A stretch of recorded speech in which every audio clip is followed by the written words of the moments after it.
Bueno, muchas gracias por la invitación de participar en este ciclo. En principio, creo que voy a aportar muchas dudas que traje y que me puede llegar a servir a mí también para revisar un poco la historia que uno ha hecho, ¿no? y dónde está parado ahora y verla en perspectiva. Mi nombre es José Isa, nací en el año 75. Creo que la beta artística mía la tengo en gran parte por mi vieja, que mi vieja es pintora, Telma Palacios. Entonces, ha sido una infancia siempre muy asistida por esos espacios artísticos y por el artista como personaje, ¿no? Ir a las muestras de cuadros de las presentaciones de mi vieja y ver estos personajes que pertenecían al mundo artístico. Creo que esa visión hizo que yo muy tempranamente reconociera algún tipo de vocación a eso, al fenómeno artístico. Bueno, durante el secundario yo noté que eso es importante, a mí me parece importante, digamos, como rescatar, digamos, que no a todo el mundo tiene esa suerte, ¿no? de poder percibir alguna dirección hacia su vocación.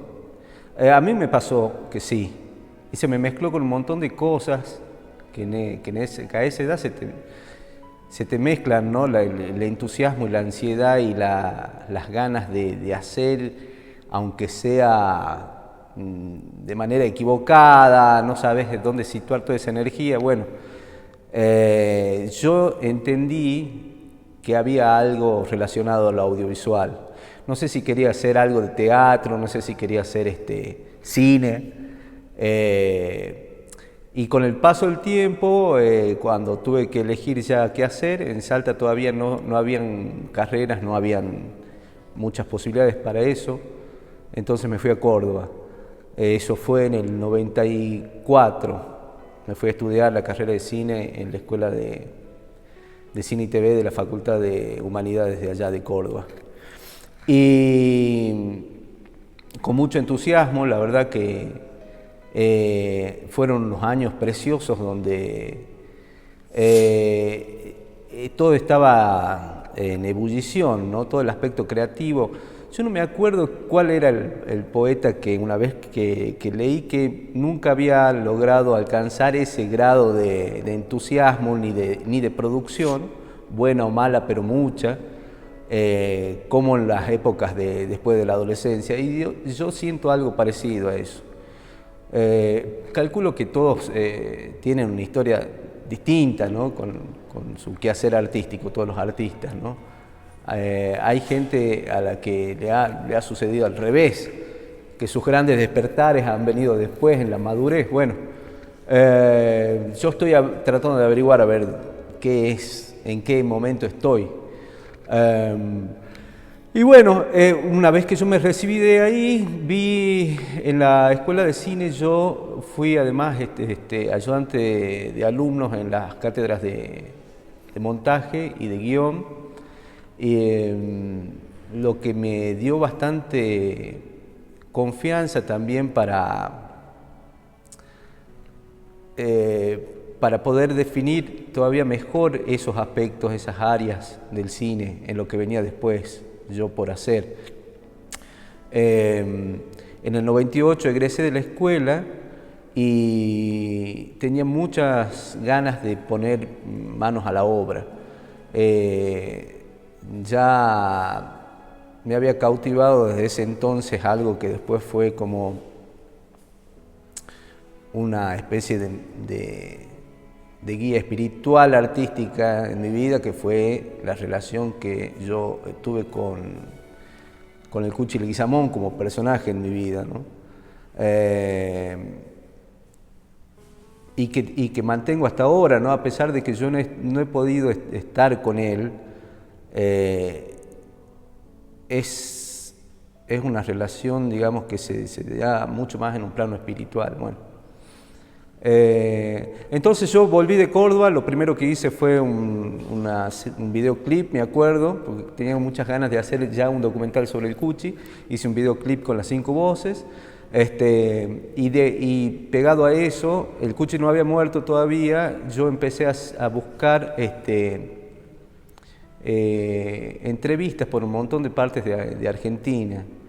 Obviamente muchas más estaban acá en el norte, y eso me llevó mucho tiempo, porque viajé a Buenos Aires, estuve revisando los archivos del Teatro San Martín, viajé a Tucumán. Bueno, lleva un montón de tiempo por ahí hacer un documental, donde a la vez que vas investigando van apareciendo cosas, entonces el producto final también puede ir transformándose en la cabeza de uno, hasta todo el proyecto, ¿no? Entonces me metí con el Cuchi, eso fue empecé en el 98 y terminé en el 2001, y en el proceso murió el Cuchi, y fue uno de los grandes aciertos, digamos, desde la manufactura de eso, porque fue hecho con muchísima naturalidad y muchísima cosa espontánea, ¿no? Una búsqueda llevada por una cuestión muy afectiva con el Cuchi. Entonces salió apenas empezaban a moverse el tema de los DVDs, de las compresiones y todo eso, los nuevos formatos, y después salió internet, y por el 2000 y pico lo subí y realmente tuvo mucho éxito a nivel internacional, porque yo no podía creer, quizás eso fue una de las cosas más reales, ¿no? Los comentarios que uno tiene en internet, porque hay gente que te da su opinión sin con toda crudeza, ¿no? Entonces todos los comentarios eran muy buenos, gente muy entusiasmada con lo que veía.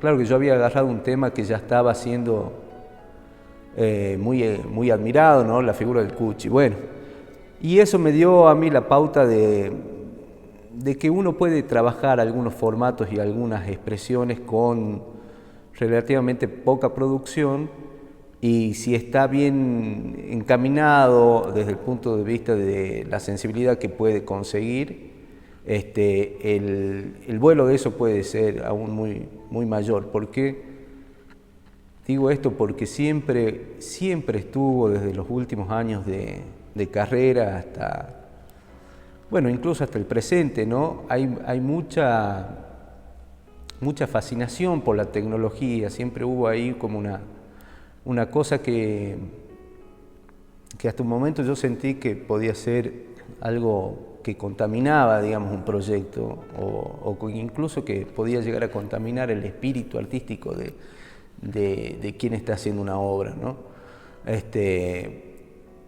Y ahora todavía las posibilidades son infinitas, ¿no?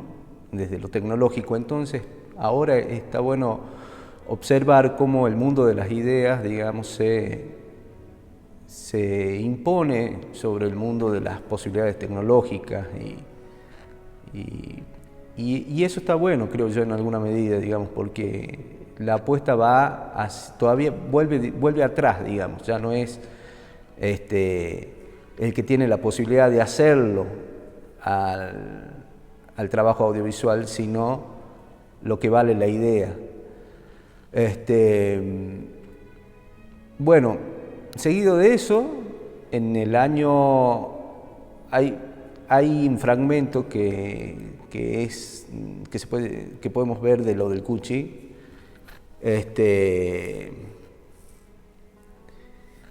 He hecho muchos trabajos del Cuchi. Vamos a ver varios fragmentos seguramente de este personaje y cómo lo abordé desde lo ficcional, de lo documental. Cuando terminé de hacer eso, me interesó mucho el tema de lo que uno podía generar, o sea, lo que uno podía generar como archivo, no solo como rescate de autorrepresentaciones o de documentación registrada por uno, sino del valor del archivo en sí. Acá, por ejemplo, en este documental hay un material de la BBC que es tremendamente valioso y es muy curioso ver eso porque es uno de los materiales más preciosos donde no solo por cómo está tomado él, está en su casa, sobre lo que se le pregunta, él cómo se siente y cómo dice, digamos, todo eso, es muy curioso ver que sea un material que no sea de aquí.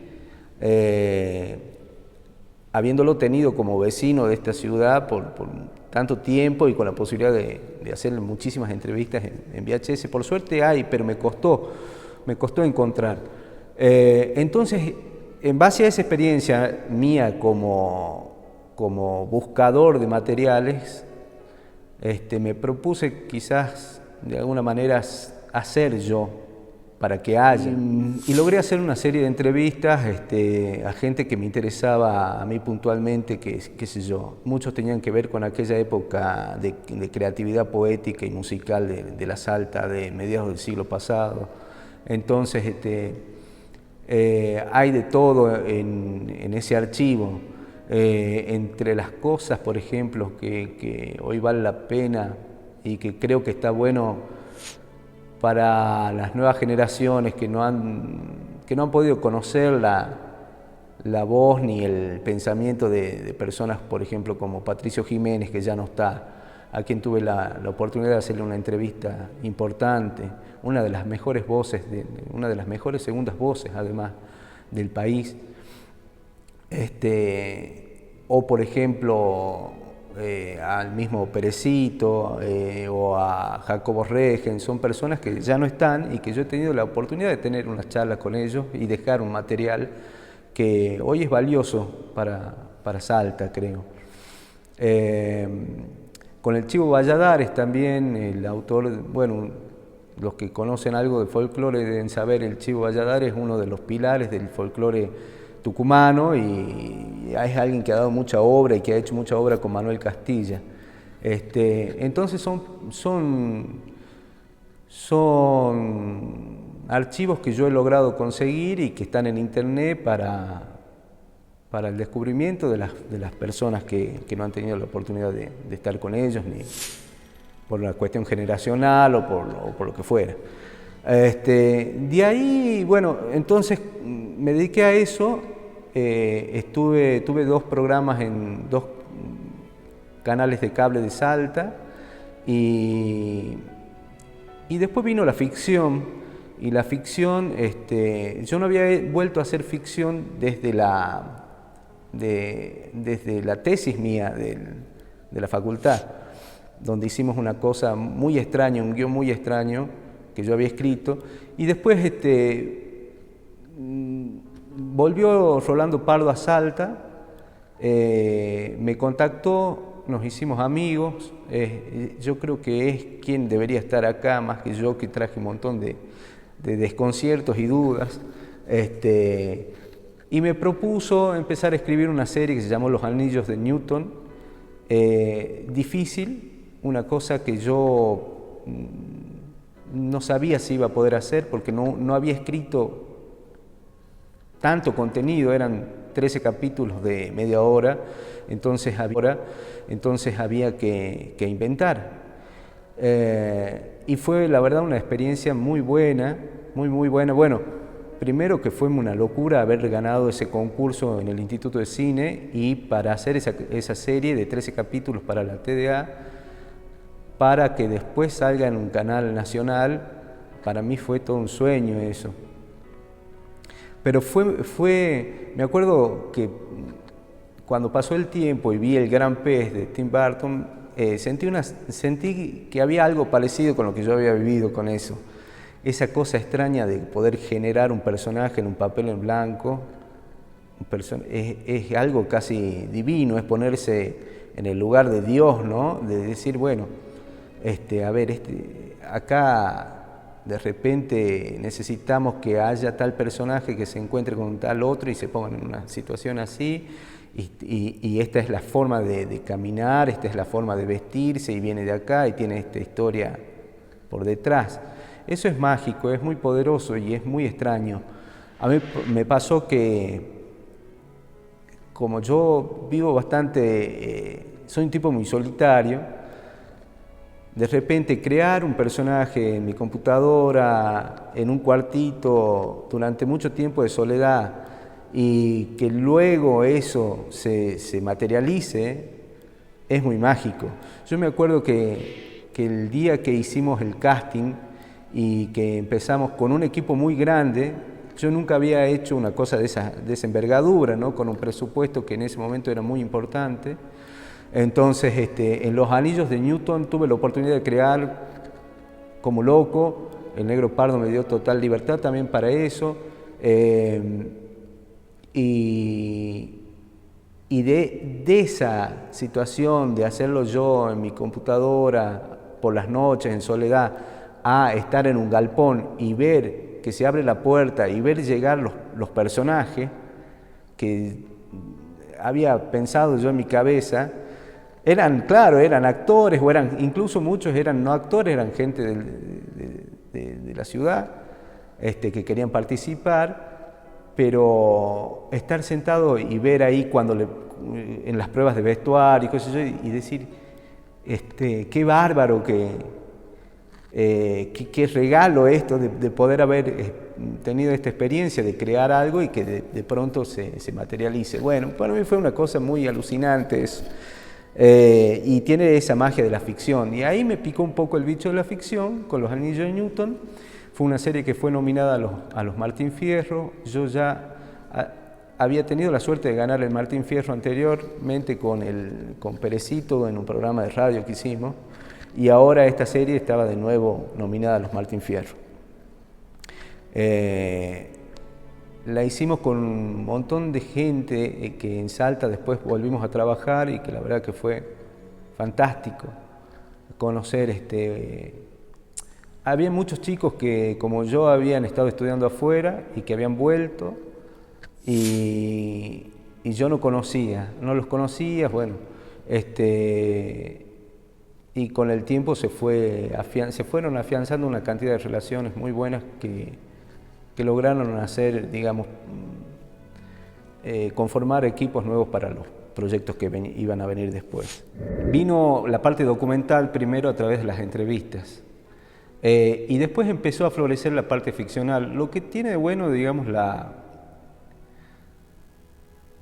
disciplina artística del realizador audiovisual, por lo menos en mí, que me he desarrollado en distintas áreas del audiovisual.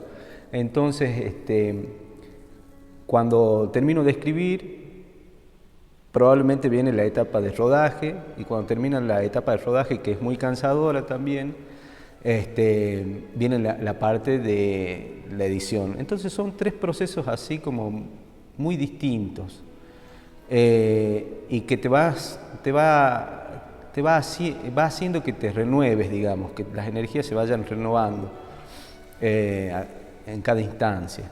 Entonces, para resumirte, yo había hecho estos programas en la televisión que eran más de formato documental.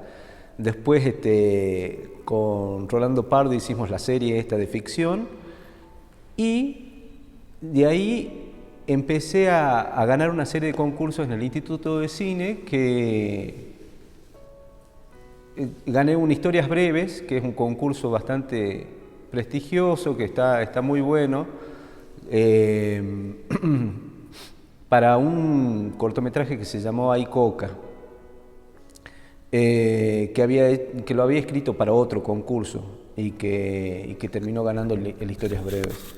Lo convoqué al Rolly Serrano, tuvo mucha suerte, ese cortometraje tuvo mucha suerte, porque también está ese factor, es increíble, pero tiene un gran porcentaje de incidencia, por más que todo tenga que estar muy programado y tenga que haber una estrategia, porque el cine y la ficción, digamos, se basan en una estrategia muy sólida.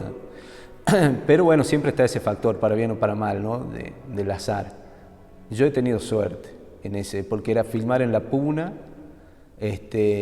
si bien con un equipo reducido, es muy incómodo, era mucho el trayecto que había que hacer y después la altura. Bueno, tuve mucha suerte y tuve la suerte además que Cástulo Guerra vino a Salta para el rodaje de Baduro Hogar, y los chicos de la producción de Baduro Hogar gentilmente le dieron un tiempo para que él venga y haga una escena conmigo.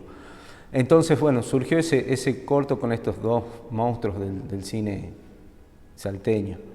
Y ese cortometraje ganó después en Estados Unidos un primer premio en un festival que se llama The American Film Festival of New York, y que competía con muchos trabajos. Entonces para mí fue una alegría muy, muy enorme esa. Sobre todo creo que fue también una especie de gratificación para todo el equipo que se embarcó conmigo en ese proyecto. Después de eso vino un ficcional que se llama Bemolución, que habla también del Cuchi, pero que tiene un costado político importante. Ese todavía no ha sido estrenado, y creo que este año va a rondar los festivales a donde lo puede inscribir, digamos. Ahora hay plataformas que lo distribuyen a nivel internacional que son muy buenas, y bueno, estoy apostando a eso. Y yo rodé eso, filmamos eso, y eso fue en febrero del 2020, y justo cuando empezaban las tareas de postproducción surgió todo esto de la pandemia, que vino a ponernos en una situación de expectativa, pero no una expectativa positiva, ¿no? Evidentemente, sino como que por lo menos las 2 primeras semanas y el primer mes fue durísimo pensar que temblaba toda la estantería de la vida en general y del proyecto, porque el Instituto de Cine prácticamente cerró sus puertas, ¿no? Bajó las persianas, y una forma de recaudar del instituto y de hacer concursos para fomento y todo lo demás es a través de lo que se recauda por las salas de cine. Entonces fue toda una situación con un ambiente muy enrarecido, ¿no? Sobre todo para los que, como yo, se dedican un poco más a la dirección o a la producción, no tanto al nivel de las áreas o de los roles técnicos de un proceso, ¿no?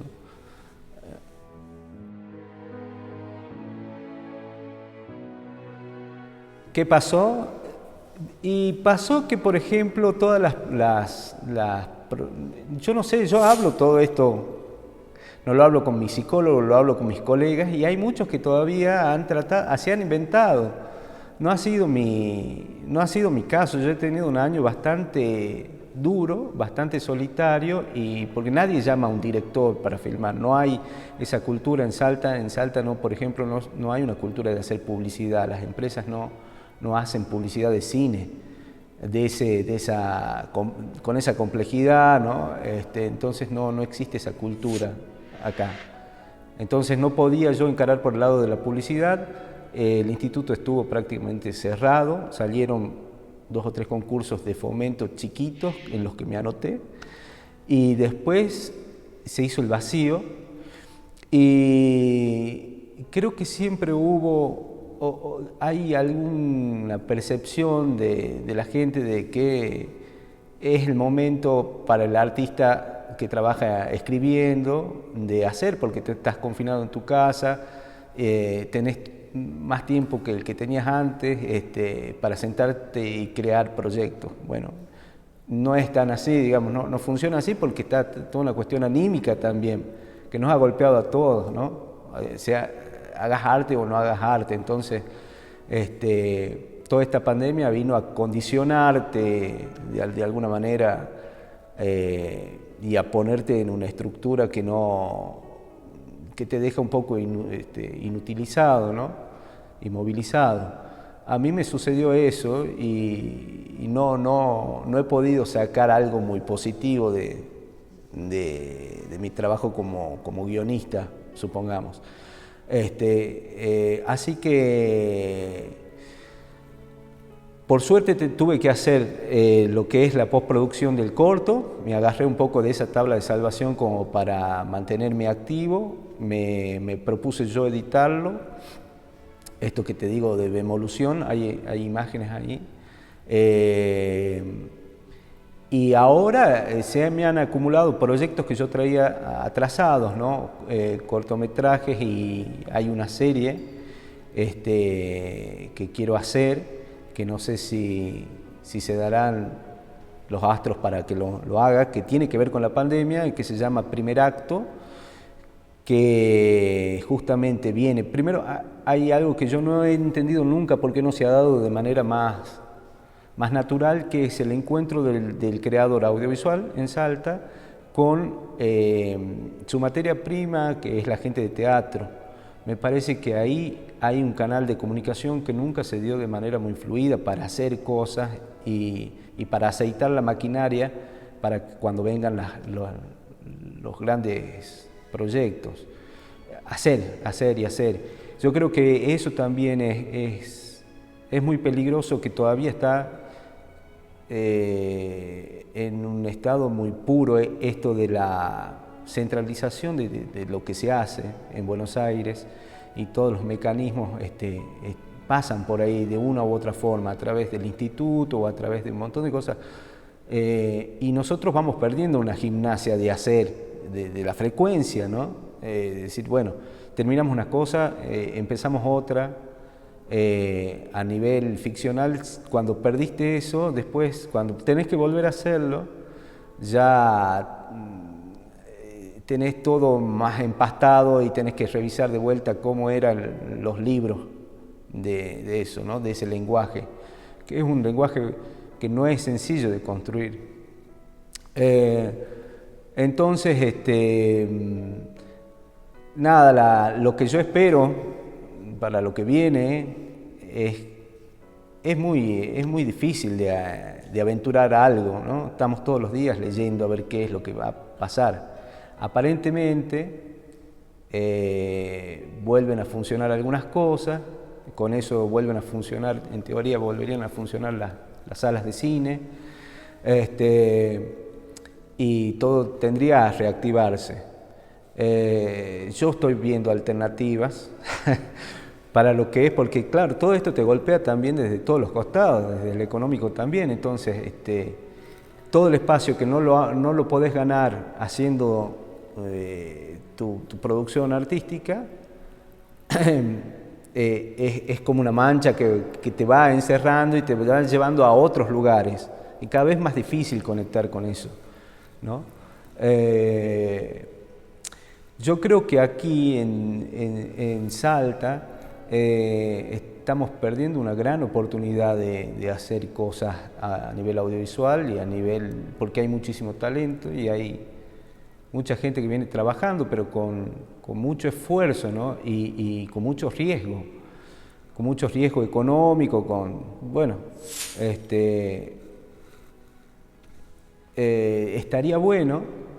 Yo creo que este es un mal de Salta desde digamos, que viene de larga data, que viene de décadas, de no ponderarse el trabajo audiovisual como debería habérselo hecho. Entonces, de repente, eso también ocasionó que cuando llegase una situación como la que estamos viviendo de pandemia, no hubo suficiente estructura dentro del esquema de fomento audiovisual como para que nos agarremos de eso y podamos, digamos, proyectarnos o mantenernos en trabajo. Creo que estamos perdiendo una gran oportunidad de de hacer de esta provincia un hervidero de realizadores audiovisuales.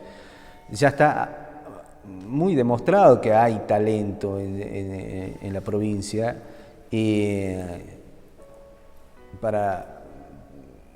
Bueno, hay protagonistas como Lucrecia Martel, como en generaciones distintas, ¿no? Porque también vienen chicos que son muy jóvenes y que vienen con mucha máquina y con mucha cabeza, muy creativa, que a mí me gustaría que encuentren un camino como más fértil, ¿no? Un escenario como más fértil para poder hacer, sin tener que estar pensando si van a tener que encontrar subsistencia de otro tipo de trabajo y cuando puedan, sino armar algo sólido que además es algo que es un beneficio que vuelve de inmediato a la cultura, a la provincia, pero para eso hay que cambiar también un poco el concepto de qué es la cultura, ¿no? No pareciera que la cultura es esta gente que se está dedicando al arte, que se quiere dedicar al arte y que de alguna forma siempre hay alguna red en eso, o que no peligraría si no lo hacen, si un artista no desarrolla su obra, no es que vaya a pasar algo de mucha gravedad. Mal entendiendo eso, el riesgo es muy fuerte. Entonces, ¿qué es lo que pienso yo y qué es lo que pretendo? Hay algo muy bueno. Lo único bueno que pude hacer en la pandemia para crecer yo, porque de eso se trata, digamos, de ir creciendo, haciendo y creciendo de nuevo, es aprovechar este tipo de cosas. Obviamente esta charla es muy probable que no le sirva a nadie, perdón, pero hay charlas que se pueden ver en YouTube que están buenísimas. Por ejemplo, yo todo este tiempo estuve viendo y sugiero que lo vean, digamos, las charlas que tiene Lucrecia Martel, con una claridad y con un contenido así muy útil para la gente que está en la creación del cine o en lo audiovisual. Realmente es como una fuente así, ¿no? Donde uno puede abrevar de la experiencia de ella situaciones muy claras y muy concretas. Así que en parte me he puesto a ver un montón de entrevistas, porque creo que además voy considerando, ya lo pensaba cuando yo estudiaba, que habían cosas que no me iban a servir mucho, creo que a todos nos pasan en todas las carreras. Entonces los tiempos de aprendizaje de la creación audiovisual son cortos porque el ABC es medianamente simple. Y las tecnologías avanzaron tanto, además, que si bien hay especificaciones en cada área y sus roles son muy puntuales y son a su vez universos así como muy, muy complejos, para la creación en definitiva del arte audiovisual te hacen falta un par de clases y mucha práctica. Es mucho más lo que uno aprende en este sentido en el trabajo de campo. Eso es así, es prueba y error y mucha cosa de aprender de los colegas, ¿no? del intercambio y de los errores. Hay cosas así que cuando vas pasando de un rodaje a otro, vas limpiando, vas tamizando y decís, bueno, esto ya sé que no me sirve, no voy a perder tiempo con esto. Bueno, vas definiendo cosas. Es muy interesante, muy curioso cómo se da eso en el área audiovisual. Y después está la otra cosa que no se la va a poder encontrar, es la quintesencia por lo menos en lo que yo trato de hacer, que es un poco de mística. me decía a mí, eso también, de haber hecho las entrevistas que hice por mucho tiempo de mi vida, todas estas cositas, todas estas experiencias que te transmiten los otros, por ejemplo, Elsa Salfiti, que tampoco está, que fue una gran oportunidad para tenerla a ella, tener su voz, su pensamiento, la idea sobre la creación artística y todo lo demás. Ella me decía esto también, me decía que la cosa, si no está el misticismo, no lo vas a poder, no es una cosa que uno pueda construir, digamos, el misticismo. Y eso, escuchándola a Martel el otro día, decía que es una especie de, vos tenés que estar ahí, pero llega el momento, si Dios no baja a escena, la cosa va a ser una cosa, el producto va a tener cierto encanto, pero hay una cosa que es muy indescifrable, que es ese misticismo. Y que vos te das cuenta cuando está y cuando no está y cuando no va a estar directamente. Es raro, es como es como una cuestión de cazador, de ser un cazador de eso. Esa cosa se te puede ir moviendo hasta que más o menos sabes por dónde vas y la atrapas, y atrapas la escena.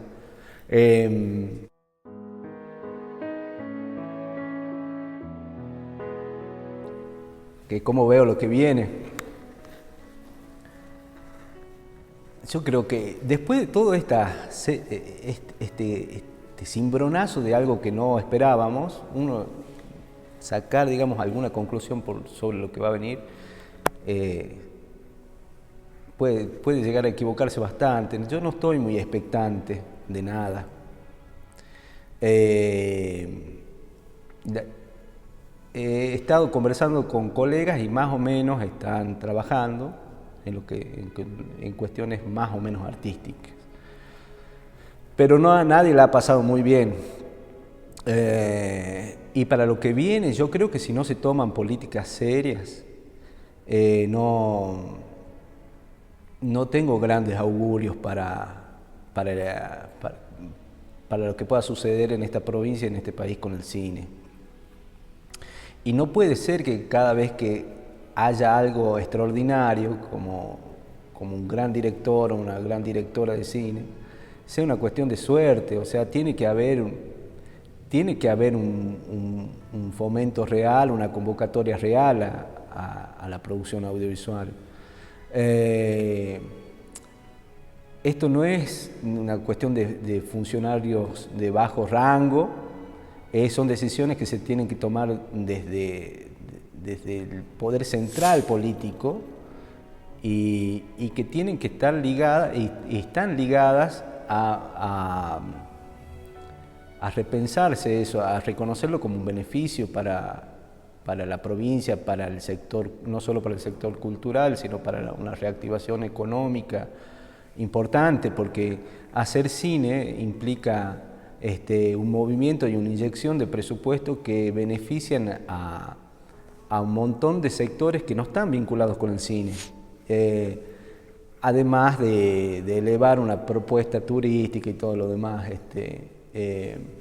A mí me parece que va a llegar alguien, y eso es, digamos, quizás una expresión de deseo, que en algún momento se dé cuenta que hay que darle un empujón presupuestario, porque han fallado un montón de situaciones acá. Por ejemplo, la situación de mecenazgo, del acompañamiento, eso viene desde que yo empezaba con esto, que iba a haber un sistema de mecenazgo mediante el cual las empresas iban a poder impulsar el arte audiovisual o el arte en general al trabajador artístico de la cultura, y que iban a tener ciertos beneficios a nivel impositivo. O sea, es sencilla la figura, pero no se ha plasmado, no se ha llegado a plasmar. Todas son cosas a media tinta. Entonces esa es una decisión que tiene que venir de arriba, y decir, este año las cosas empiezan a cambiar para este sector, porque porque es una cosa valiosísima para la provincia, digamos, construir material audiovisual de ficción, documental, series. Es lo que ha demostrado la pandemia, en parte también. El gran consumo de eso es también el consumo de otras culturas, y con eso, bueno, ya se abre, digamos, un debate mucho más grande, ¿no? que también viene de larga data, digamos, cómo han sabido en otras partes proyectar su cultura afuera, ¿no? Y eso los ha vuelto a países y a estados, los ha robustecido, digamos, en ese aspecto, ¿no? De identidad, de todo, y de penetración internacional. Todas esas cosas se pueden hacer con el arte.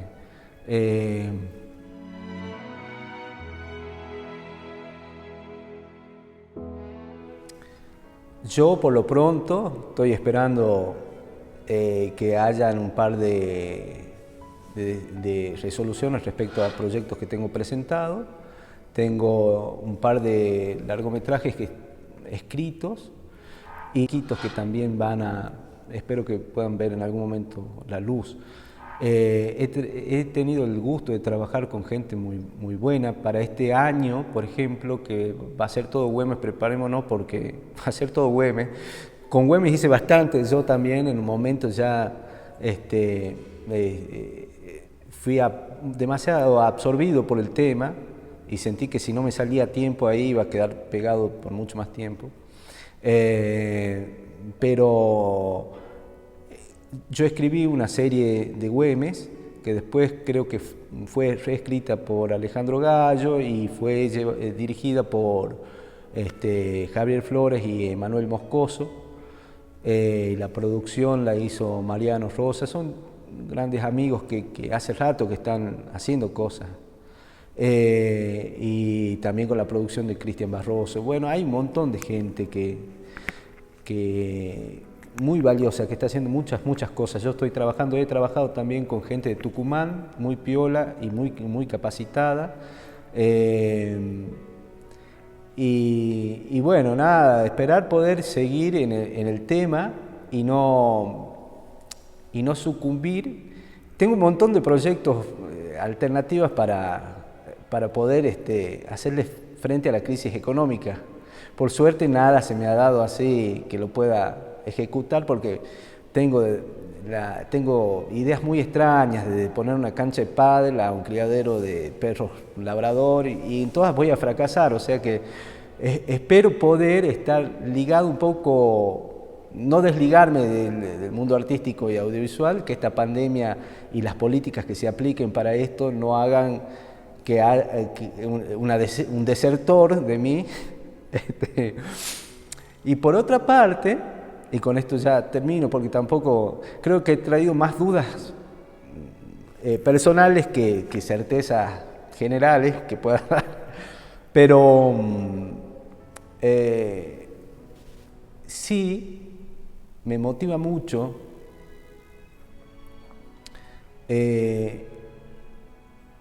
enamorarme de nuevo del cine cuando veo ayer o antes de ayer he visto dos películas que ya las había visto. Una es Beautiful, que también es una delicia escucharlo. Yo invito a la gente que después de escucharme a mí, con el contraste que pueda haber, y yo bancarme ese contraste, puedan ver una charla de Martel que ella da en el centro Leonardo Fabio, creo, jovencita, muy clara, muy interesante, con una cabeza totalmente superior, digamos, en sus pensamientos, en sus percepciones de la creación audiovisual, artística y hasta cosas de física. Y después a Iñárritu también me gusta escucharlo, me gusta escuchar sus entrevistas, me parece que es un tipo claro, me parece que esa gente está buenísima escucharla en internet porque las experiencias de ellos te pueden ahorrar mucho camino Incluso te pueden ahorrar mucho camino en los claustros de la academia y de los libros que por ahí te llevan para...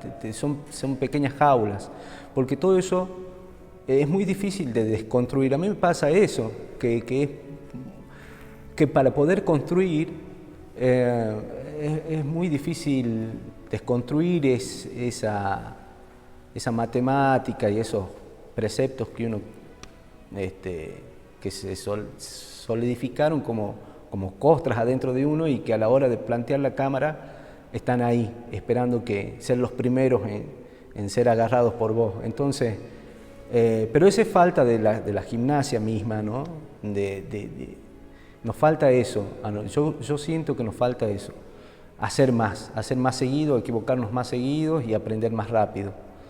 Es lo que creo que quiero para lo que viene respecto a la actividad nuestra en Salta y en el país. Más frecuencia, más presupuesto y más fomento mejor manejo desde las grandes cúpulas de la política para eso.